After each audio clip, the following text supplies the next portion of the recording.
可愛い子には旅をさせろ。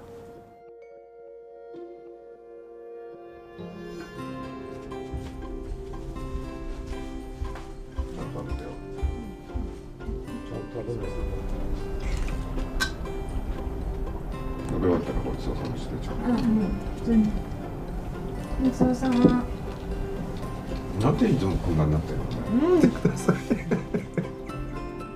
安藤聡子、39歳です。家族3人です。主人と娘と私で暮らしています。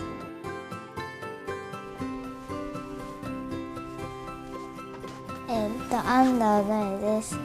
7歳です。そうですね。一人でお風呂に入るとか、一人で、歯磨きから洗髪、頭洗ったり。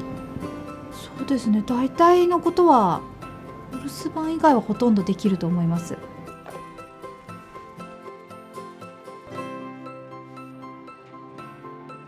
娘は、小学校が遠いので電車で通っています。彼女一人で通っています。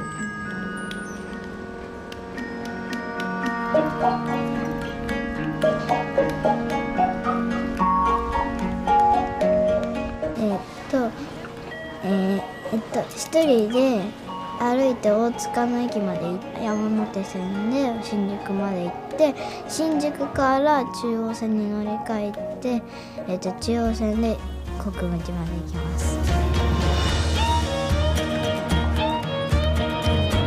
そうですね。はい。だって一人だから何でも一人で解決しないと親がいないので、そういうふうに道に迷った時とか電車を間違った時とかも自分で解決する。じゃないと家に帰ってこれないですから。The Ando family are not unique. You see, Japanese families encourage their children to travel to and from school alone every single day.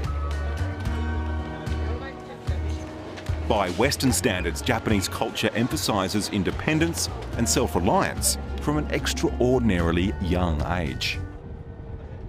In fact, one of Japan's most loved and longest-running TV shows is called My First Errand, in which young children are given neighbourhood tasks and then secretly filmed as they set about them alone, sometimes even with a younger sibling in tow.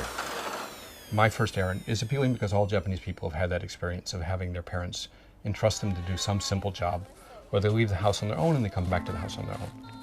And it's funny.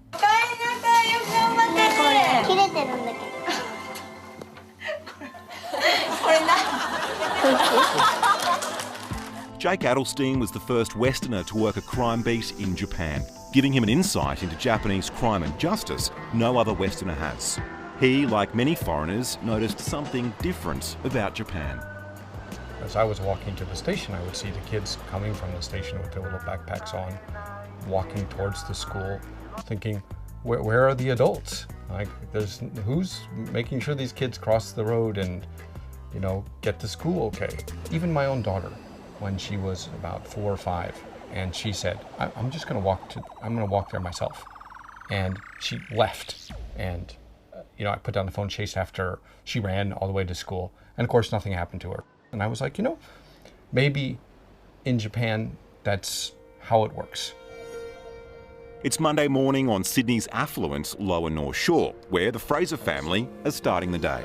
My name's Rob Fraser. I'm 47 years of age. There's 3 of us in the family. There's myself, there's Jane, and Emily, who's 10.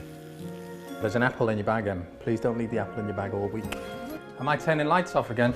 Yes, you are. All right. Tennis rackets in the car. Have you ever gone to school by yourself? No, not yet. What if you were in Japan? You would have been going to school for 4 years by yourself already. Wow. What do you think about that?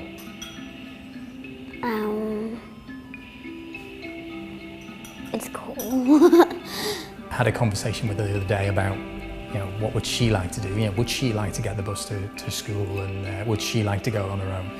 She made it very clear that she would like to do that. The one thing I'm most looking forward to in high school is walking home from school by myself and having a okay and everything. Right, give me a kiss.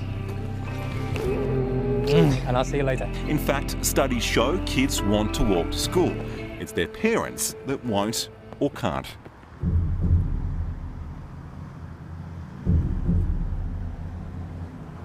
The evidence is irrefutable that children are not safe to cross roads on their own until they're 10. That's why we're so nervous about children being allowed to walk on their own to school, even though they might be on the footpath the whole way. But it should be safe. You see, Emily's school, Middle Harbour Public, was the first to trial a 40km/h school zone in Australia.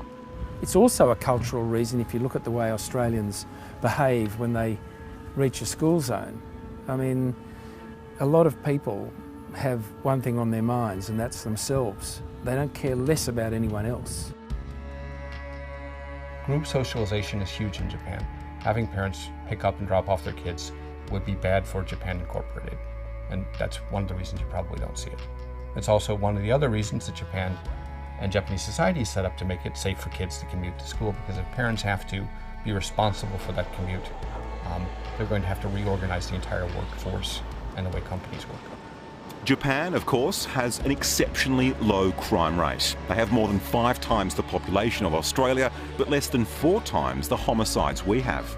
I have covered very few cases of children being abducted.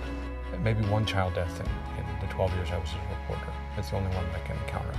But to say kids go alone to school because of the low crime rate would miss more subtle and underlying forces. Our society suffers from a paranoia about leaving children on their own. I think some of it's probably ill-perceived, but a lot of it is understood. I don't believe there's any more dangers now, other than traffic, than there were 30, 40 years ago. I think the fact that it's more in the public eye, it's in the press all the time, but I think also the social pressure element of letting go and letting them go and do things at such a young age, I think is actually quite difficult to take on.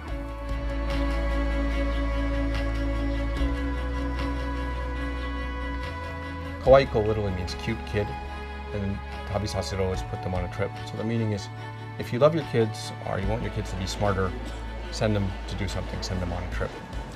可愛い子には旅をさせろ。この意味は過保護になりすぎずにできる範囲のことは一人でやらせる。ある意味ちょっと、突き放すと言いますか、っていう意味じゃないですかね。Kids are less independent nowadays. It's just the way it is. You have got me thinking about it, and you've got me thinking that maybe I'm being a little bit paranoid.